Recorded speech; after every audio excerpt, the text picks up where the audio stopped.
दोस्तों, बहुत बार जीवन में हमारा सामना किसी ऐसे व्यक्ति से हो जाता है जो किसी मुसीबत में होता है और हमसे मदद की गुहार लगाता है। उसकी मजबूरी को देखते हुए हम उसकी मदद तो करते हैं, लेकिन उसकी मदद करने के बदले में उसकी मजबूरी का फायदा उठाने के बारे में सोचते हैं। ऐसा बहुत बार आपके साथ भी हुआ होगा, लेकिन किसी की मजबूरी में उसका गलत कदम उठाना पूरे तरीके से गलत है और कई बार आपको ये मुसीबत में भी डाल सकता है। मान लीजिए कि किसी व्यक्ति ने आपसे कुछ पैसों की मांग करी और बदले में आपको अपना मोबाइल दे दिया। आपको उस वक्त ऐसा लगेगा कि मोबाइल मुझे बहुत सस्ते में मिल गया है, बट फर्ज कीजिए कि आगे जाकर आपको मालूम चले कि वो मोबाइल चोरी का था, तो आप खुद भी मुसीबत में आ सकते हैं। अब ये चीजें अगर मोबाइल या छोटे मोटे सामानों तक सीमित रहती है तो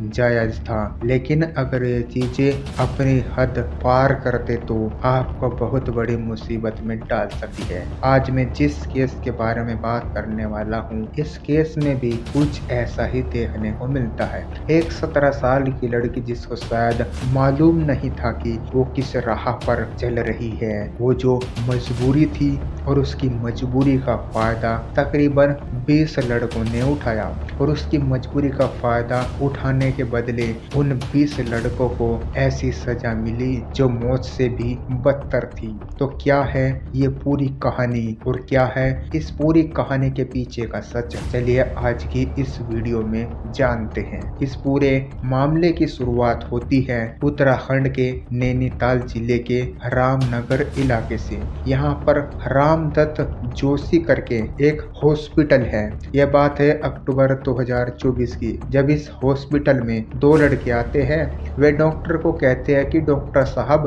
पिछले कुछ दिनों से हम दोनों को ही बिल्कुल सेम सिम्टम आ रहे हैं। बार बार हमें बुखार चढ़ रहा है, हमारा बुखार उतरने का नाम नहीं ले रहा है, शरीर में कमजोरी महसूस हो रही है और लगातार हमारा वजन भी गिर रहा है। डॉक्टर उनके सिम्टम को समझते हैं, उन्हें एक हफ्ते की दवाई देकर वापस भेज देते हैं और हिदायत देते हैं कि अगर एक हफ्ते में आराम नहीं मिला तो वापस से हॉस्पिटल में आ जाना। एक हफ्ते के बाद ये दोनों लड़के फिर से हॉस्पिटल में आते हैं और डॉक्टर से कहते हैं कि डॉक्टर साहब, स्थिति बिल्कुल वैसी ही है, कोई भी आराम दवाई से नहीं लगा। डॉक्टर इन दोनों लड़कों से कहते हैं कि तुम एक बार अपनी ब्लड रिपोर्ट करा लो, हो सकता है कि तुम्हें कोई गंभीर बीमारी हो जिसका पता ब्लड सैंपल की रिपोर्ट में ही चलेगा। ये दोनों लड़के अपना ब्लड सैंपल देकर चले जाते हैं। अगले दिन ये दोनों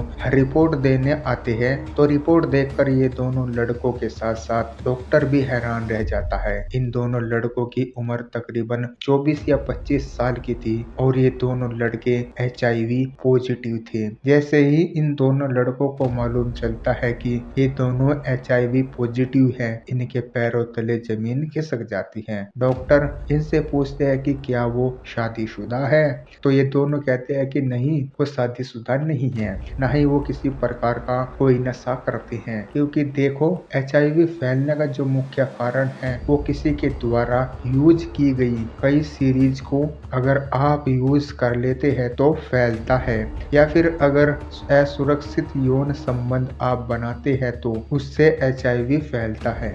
अब इन दोनों लड़कों को तो समझ नहीं आता, ये डॉक्टर से काउंसलिंग करके अपनी मेडिकल लेकर चले जाते हैं। लेकिन इसके बाद इस रामद जोशी हॉस्पिटल में लगातार ऐसे पेशेंट आ रहे थे जिनकी ब्लड रिपोर्ट में वो HIV पॉजिटिव पाए जा रहे थे और देखते ही देखते लगभग 20 ऐसे व्यक्ति इस हॉस्पिटल में आकर HIV पॉजिटिव पाए जाते हैं। अब इस स्थिति को देखते हुए हॉस्पिटल के CMO जांच के आदेश देते हैं, क्योंकि इतनी बड़ी संख्या में HIV पॉजिटिव लोगों को पाया जाने लगा। यह कोई आम बात नहीं थी। अब जो भी व्यक्ति हॉस्पिटल में अपना टेस्ट कराने आ रहा था, अगर HIV पॉजिटिव पाया जा रहा था तो उससे ये पूछा जा रहा था कि क्या उसने किसी के साथ असुरक्षित संबंध बनाए हैं। और इसी पूछताछ में सामने एक बात आती है कि जितने भी लड़के इस अस्पताल में HIV पॉजिटिव पाए गए, उसमें से तकरीबन 20 लड़कों ने एक ही 17 साल की लड़की के साथ असुरक्षित यौन संबंध बनाए थे।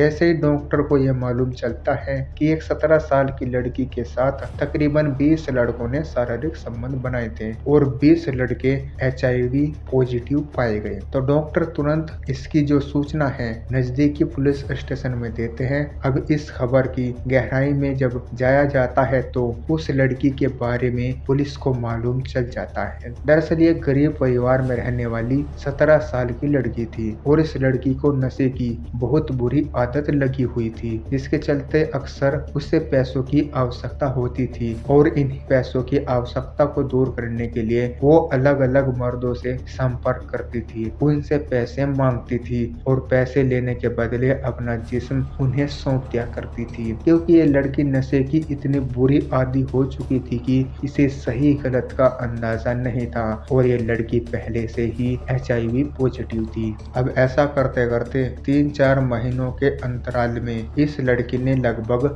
20 से 25 युवकों के साथ शारीरिक संबंध बनाए थे, जिनमें से 20 लड़कों की जो रिपोर्ट है वो हॉस्पिटल में पॉजिटिव पाई गई थी। अब पुलिस पूरे मामले को समझ चुकी थी। पुलिस उन 20 लड़कों से संपर्क करती है। उनसे जब काउंसलिंग की गई, उनसे जब गहराई से बातें पूछी गई तो उन्होंने ये बात कबूल की कि उस 17 साल की लड़की से इन्होंने शारीरिक संबंध बनाए थे, बदले में उसे कुछ पैसे भी दिए थे। इस लड़की की रिपोर्ट कराई जाती है तो HIV पॉजिटिव पाए जाते हैं। वे 20 लड़के पहले से ही HIV पॉजिटिव पाए गए थे। ये मामला तो पुलिस को मालूम चल चुका था, लेकिन इसके बाद भी लगातार HIV के मामले सामने आ रहे थे और 3 से 4 महीनों के अंदर टोटल 45 मामले नैनीताल के रामनगर में पाए गए थे, जिसमें से 30 पुरुष और 15 महिलाएं शामिल थी। अब सवाल ये उठता है कि पुरुषों ने तो चलो उस लड़की के साथ संबंध बनाए थे, उन्हें HIV हुआ, लेकिन महिलाओं को कैसे हुआ?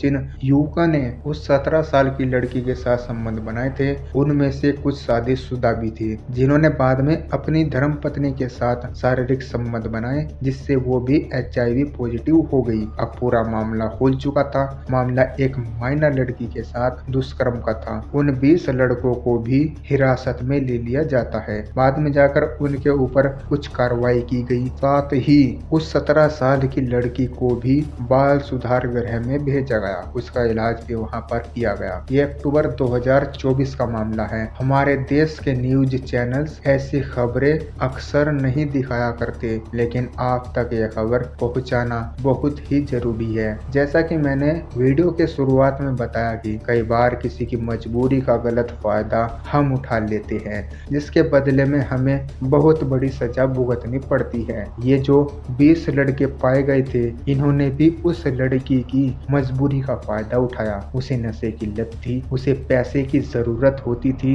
ये उसे पैसे देते थे, लेकिन बदले में उसके साथ संबंध बनाया करते थे, जिस कारण से ये खुद भी HIV पॉजिटिव हो गए। ये केवल एक खबर नहीं है, बल्कि एक चेतावनी है आप सभी लोगों के लिए। अगर आप भी कदम कदम पर सतर्क नहीं रहोगे तो आपके साथ भी ऐसा कुछ हो सकता है।